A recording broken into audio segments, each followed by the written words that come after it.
Hi, this is Scott Carbonara, the Leadership Therapist, with your Lead to Engage thought for the day. Today I'm continuing a 5-part series on employers, what you might need to look for once the world opens back up, the economy is flowing again, and people start to return to work. This series is really about, are you prepared for the post-crisis crisis? Today I want to talk about those employees who may be returning to work with newer or stronger symptoms of mental health issues, especially anxiety and depression. There is going to be an increase of those suffering from anxiety and depression as a result of this crisis. We already hear that on all the news stations. Those people who suffer from anxiety or depression, like I do, often feel strong negative emotions even in the absence of something to be afraid of. Well, now, thanks to COVID-19, people have a lot to be afraid of, which again is going to make it only worse. I've been very open about my anxiety and my depression issues, mainly so people don't invite me to parties. But seriously, I also do it because I want to offer hope that just because you have some struggles with mental health doesn't mean that you're throwaway, doesn't mean that it's hopeless. So how pervasive is the problem? According to one source I saw, it said that over 40 million Americans suffer from anxiety or depression. That's the size of California, or twice the size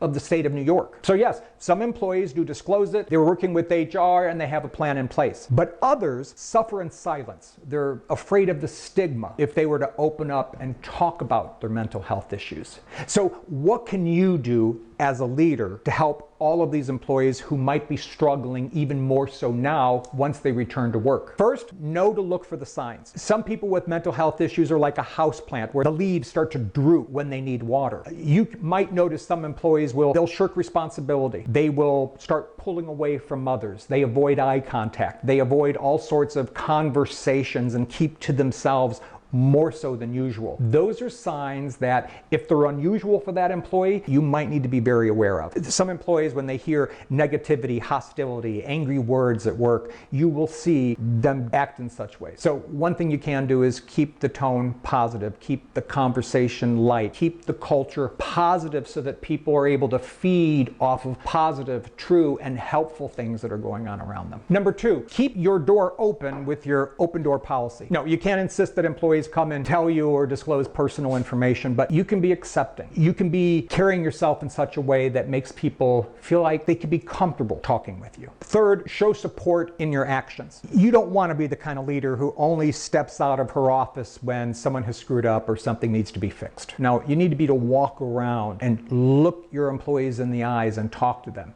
asking them things like, hey, how are you doing? This has been a tough time for all of us. Are you doing okay? Just taking those few moments to show your support gives people an opportunity that they might take advantage of. Finally, be willing to work closely with HR. It's not a good idea to find someone who's having a stress reaction and to whip out an EAP card, employee assistance program, and saying, wow, you really need to make that call. No, instead, work with HR, find out the best strategy, find out what programs you have available to use with your employees, and work together with them to come up with something that works. You are going to have employees coming back, and they are going to be more stressed than usual. Their sleep patterns, their eating patterns, their social distancing patterns, their work patterns, everything will have changed. It's up to you as a leader to accommodate and make sure that you're doing your best to take care of those, especially those who might be struggling with some sort of mental health issue as a result of this long time at home.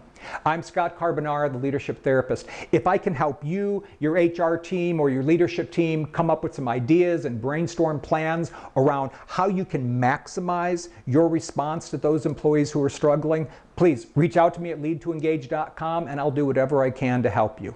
Until next time, be safe.